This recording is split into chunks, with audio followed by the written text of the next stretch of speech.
Hey, what's going on, YouTube?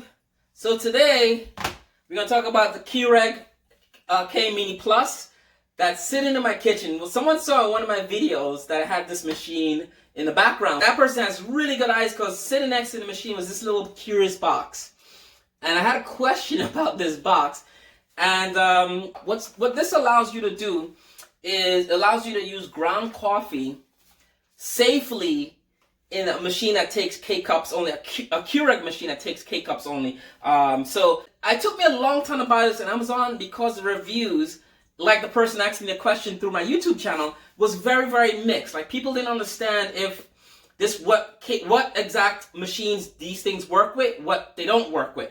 A lot of people that bought this for very same machine right here, the K Mini, found that it didn't work for them. People that bought it for all the machines that's clearly listed on this box said it didn't work for them either. So I was like, something must be going on with the people or this. This is about $15 to $20, depending on how Amazon fluctuates the pricing. But I paid $15 for mine, and I've been using it for about 2 months now. I got this one on Christmas. Now it's the end of March. I got this a little after Christmas. Now it's the end of March. I'm going to go into my experiences with this. I'm going to show you guys how to use this without having to read the instruction booklets, and this comes with a very complicated instruction booklets. Now, I've changed engine belts in my car, fuel filters, there's a lot of complicated stuff to my car's engine, but it took me a while to figure this out. A bag of ground coffee sitting around, and you want to use it in one of the K-Cup machines, you could get one of these. I found this, my wife found this in our office. This is from, someone had this since like 2001. And it gives you 50 cups of coffee. You put your ground coffee in this little basket here. You close the lid like that, and then you could put it in the K-Cup, and it sits in there, boom, and you're good to go. The problem with this is this Keurig and a lot of these machines do not recommend you use these plastic disposable do-it-yourself cups. I'm going to go into that, and the reason why we look closely at this machine, and I don't recommend using this, is I just used this one time, and I realized why you're not really supposed to use this. First of all, it's a little bit bigger than a K-Cup, so it's not even like standard K-Cup size. So I don't recommend using this.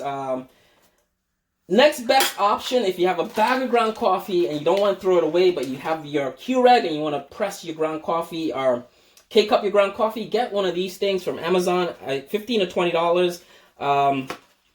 What this does is this allows you to use your ground coffee as if it's already in a K-Cup. So this gives you a K-Cup to put in that machine. Now, people have been misusing this and go back on Amazon, write really bad reviews on this. Out of the box, it comes like this. So my K-Cup comes like this. It's universal, reusable coffee filter. It's Keurig branded. It comes with instructions, and apparently no one on Amazon, a lot of people on Amazon didn't read the instructions. Now, the instructions are very complicated because what this little device does, it allows you to use your ground coffee in a bunch of different Keurig machines. The first issue, people don't know what machines they have. I didn't know that was called a K Mini Plus. I just thought it was a K Mini, but I didn't realize it's a K Mini and a K Mini Plus. So I didn't even know what machine I had when I got this. For some reason, I thought it was a K Mini, but I was lucky enough that it worked for my machine. Now, when you take it out of the box, there's nothing in the box, just the really, really hard to read instructions. I guess you can look at the picture and find what, machine you have. I have that machine, and you open it up. And it kind of gives you step-by-step instructions in several languages on how to do. The confusion that often happens is that two machines have the same kind of setup for this K-Cup, which is interesting. Even though the machines look very, very different sizes, the setup is the same. But you just follow these steps in the pictures, and you should be on your way to brewing your coffee. Out of the box, it looks like this. Now, for the K Mini Plus, you're definitely going to want to take away this gray part. It comes off, it's on the bottom. Comes off like, well, you know what, twist off the top first. You take that out, that's the basket. And you're going to release that gray part, it comes off like that. You don't need this part ever again. Throw it out of the way. This goes into that. It's really complicated, but you have, at the end of, when you're ready to go, you should have like 3 components for your K Mini Plus. You put this to the side for now. We're not going to use that.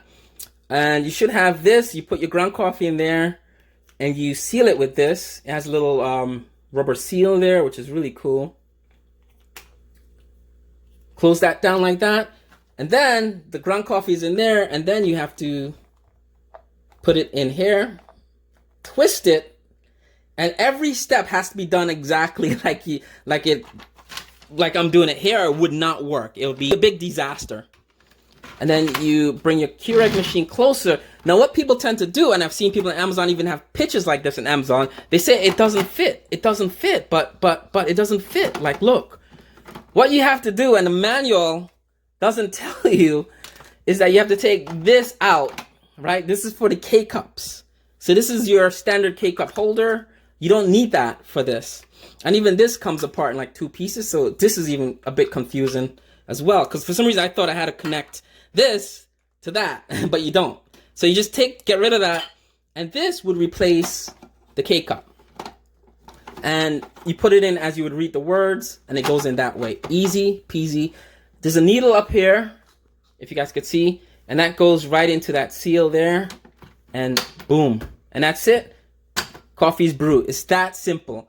It's a little complicated to realize that you don't need some of the things that comes in the box, but that's basically all it is. And that's it. That's how you brew your coffee. I'm gonna go brew a cup of coffee right now in front of you guys, so you guys can see that it works. I'm gonna start by removing this original K cup holder. Comes right out. Take my Keurig K cup out of the box.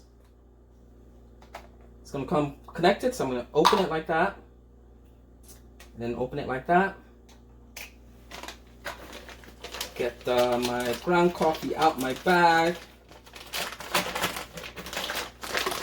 10 grams make 6 ounces, which is fair. So this scoop is about 10 grams. So I'm gonna I usually do a 12-ounce cup of coffee. And another thing you want to be careful of is inside this, there's a max line. So you want to not go past the max line there.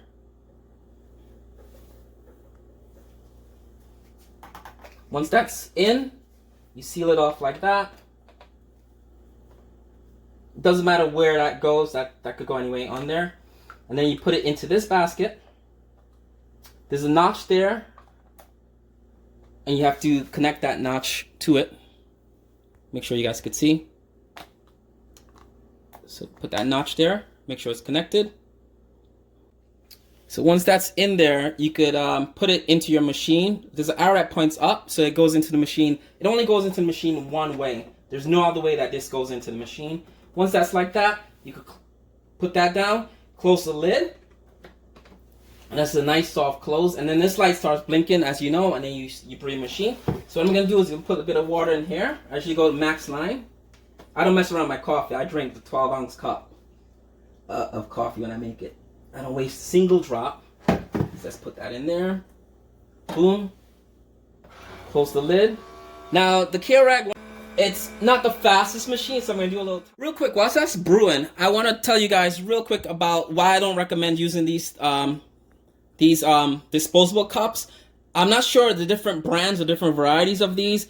Is that the first issue I think I had with this is the plastic on this is really firm. It's much firmer than your standard K cup, which is a softer plastic. This is like hard, and the machine and the lid is even harder. This lid is like really hard. Whereas the lid on your standard K cups is soft aluminum. And my machine had a hard time puncturing a hole into this plastic lid. The bottom also has to be punctured too. And the bottom, for some weird reason, is hard. And there's a center hole in that bottom. Not sure why that hole is there, why that nipple is there. Not nipple, dimple is there. And I realized the machine was struggling to press coffee out of this, to brew coffee from this disposable K cup. Was making a funny sound, basically. So, coffee is brewing. I have one of these cute cups from Starbucks that change colors. A temperature cup.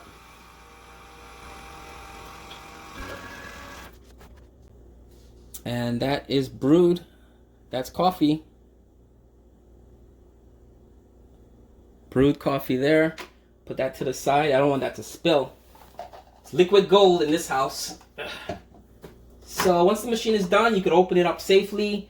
Show you guys a close-up of how it looks inside. And it's pretty cool. You take it out. This has to be clean. I recommend cleaning this right away as soon as it's done. It is gonna be a little bit hot, but I'm gonna dump it out and show you guys. So it is gonna be really a little bit hot, so just be careful when you open it. Gotta be careful, don't burn yourself. I usually rinse that out as well. That's gonna have a bit of coffee in there, and it's still hot. Wait like 10 minutes. Don't do it right away like I'm doing. Like a few minutes. That's really hot. And there you can see the ground coffee, how it's pressed in there. And that piece there. So you can see how that is. So what I do is just tap that out.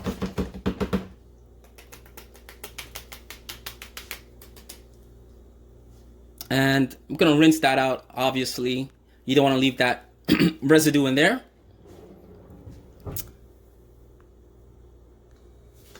And once it's rinsed out, you can just let these sit here and dry, and go enjoy your coffee. And that's pretty much it. It is that simple, guys. It's not that complicated. It does work with the K Mini Plus, as well as other Keurig machines you guys may have. Whatever's listed on this box, they're not lying. Keurig won't sell your product that won't work with the other products. So it does work, guys. Hopefully the confusion in Amazon is cleared up with this video. Going back to what I said about this, these really shady disposable cups, they might be the cheapest option, but I think it would mess up your machine, because the Keurig has a lot of seals, like rubber seals and gaskets in here, and it's pressurized. Remember, this is making coffee at amount of using pressure and a bit of heat temperature. So your coffee's, being made with those parameters, and if something's kind of outside the threshold of whatever this machine needs to make coffee, if it's gonna work harder, like I said, when I used that cup, it felt like I heard like the gears clicking, like it's working harder to press coffee. Over time, I've heard that sound before when I had the Chef Master coffee maker. Over time, yes, you might save money in the K cups, but this machine, you probably will be replacing it soon enough from using your shady disposable cup. So definitely invest in one of these, $15 to $20 on Amazon, and you could use your ground coffee in a Keurig. Another thing too, it tastes really good. The coffee is actually, I find when you brew it this way, it comes up much stronger and bolder tasting. With the flavors intact of the coffee, you don't lose the flavor. Whereas the standard K cup coffee, I always feel it has this bit of synthetic flavor, synthetic feel about it. When you brew the ground coffee in a Keurig, using that, it has this authentic, like bold flavor to the coffee, and that's pretty much all I could say about it. So ask questions down below. I always get questions. I always answer my questions, and I always try to respond to the questions as quickly as possible. One of my features on my channel going forward, I tend to make videos that no one else makes.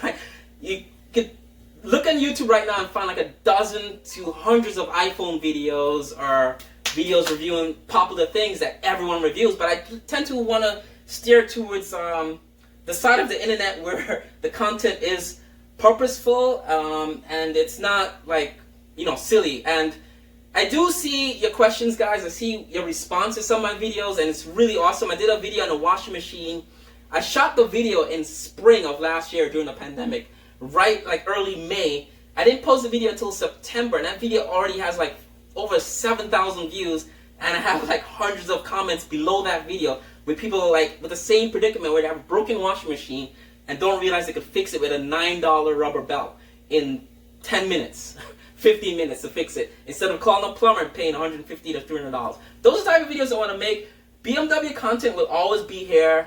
This year, more barber stuff as well. I have like 4 barber videos on my phone I have to upload, and I have about a dozen BMW projects, maintenance stuff, and modification videos I have to upload up to YouTube so you guys could enjoy. So don't forget to subscribe, hit that notification bell, like, subscribe, all that good stuff.